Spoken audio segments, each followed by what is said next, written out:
जय भीम साथियों, स्वागत है आप सभी का मेरे शिल्पी अम्बेडकर चैनल में। दोस्तों, कैसे हैं आप लोग? आशा करती हूँ कि आप लोग अच्छे होंगे और स्वस्थ होंगे।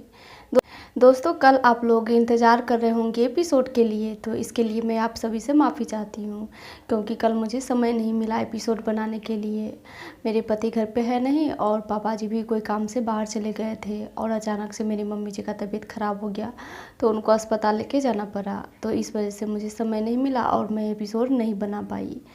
आज फ्री टाइम था तो सोची कि आप लोगों को कुछ जानकारी दे देती हूँ कि आगे के एपिसोड में क्या होने वाला है।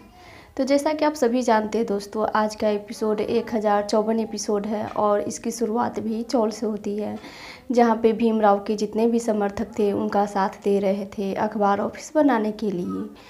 वहाँ पे शोभा काकी थी, भीम जी थे, शिशुपाल थे और जो पहले अखबार के मालिक थे वो थे दीपक थे, नंदू काका थे और भी बहुत सारे लोग थे जो भीम के समर्थक थे। सभी उनका साथ दे रहे थे अखबार ऑफिस बनाने के लिए। बहुत देर बनाने के बाद अखबार ऑफिस पूरी बन के तैयार भी हो जाते हैं और बहुत अच्छा लगता है। आप लोग देखिएगा ज़रूर।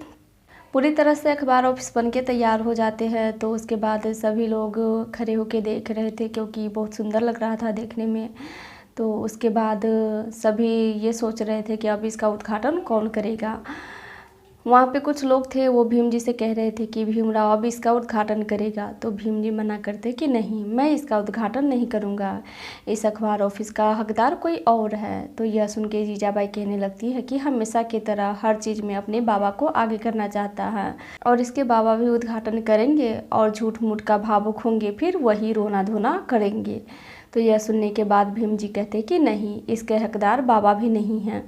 तो फिर वहीं पे खड़े फुलिया काकी, जोखू काका ये सब कहने लगते हैं कि या तो शिशुपाल से करवाएंगे या पहले के जो अखबार मालिक थे उनसे करवाएंगे। उनके लिए भी वो तरह तरह की बातें करने लगते हैं। तो भीम जी उनका भी नाम लेने से मना कर देते हैं कि नहीं, ये लोग भी उनके हकदार नहीं हैं। उसके बाद फिर सभी को लगता है कि अब भीमराव जी रमा से उद्घाटन करवाएंगे, तो इसके लिए भी वो लोग तरह तरह की बातें बनाने लगते हैं। तो भीम जी भी कहते हैं कि नहीं, इस अखबार ऑफिस के उद्घाटन करने का हकदार रमा को भी नहीं है और रमा भी नहीं करेगी इसका उद्घाटन।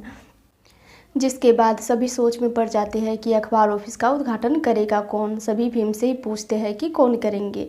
तो भीमराव जी बताते हैं, दीपक के पास जाते हैं और कहते हैं दीपक कि तुम इस अखबार ऑफिस का उद्घाटन करोगे। यह सुन के दीपक को बहुत अच्छा लगता है। वहीं पे खड़ी शोभा काकी भी बहुत खुश होती है क्योंकि इसलिए उनको कहते हैं करने के लिए उद्घाटन कि सबसे छोटे तुम हो और इसकी उद्घाटन भी तुम ही करोगे। तो जिसके बाद दीपक उस दुकान का उद्घाटन करते हैं और उद्घाटन करने के बाद उनका दरवाज़ा भी खोलते हैं। तो धीरे धीरे करके बाकी लोग उसके अंदर जाके देखते हैं कि अंदर से कैसे दिखाई दे रहा है। लेकिन यह सब देखने के बाद वहाँ पे जितने भी भीम के विरोधी थे उनको बिल्कुल भी अच्छा नहीं लग रहा था। वो सभी चौल में आते हैं।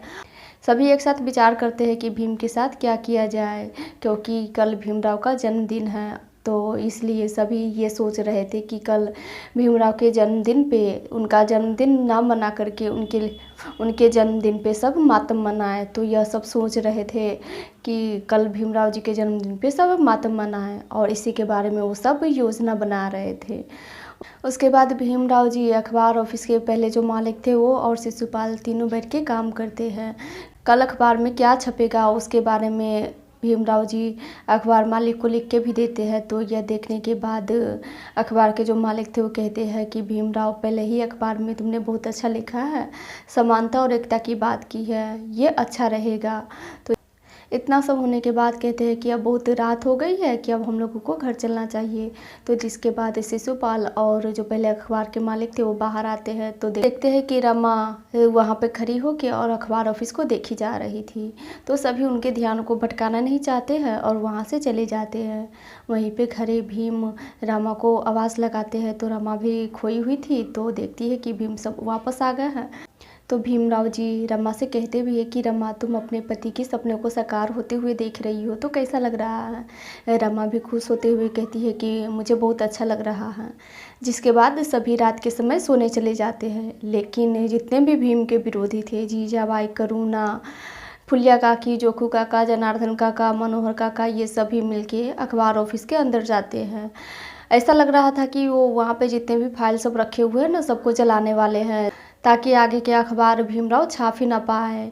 तो ऐसा लग रहा था कि वो लोग यही करने वाले हैं, लेकिन इसके बाद से तो एपिसोड समाप्त हो जाती है। और आगे एपिसोड में क्या दिखाने वाला है ये मैं अगले एपिसोड में बताऊंगी, क्योंकि आज की एपिसोड यहीं पे समाप्त हो जाती है। तब तक के लिए जय भीम। मिलेंगे फिर अगले एपिसोड के साथ।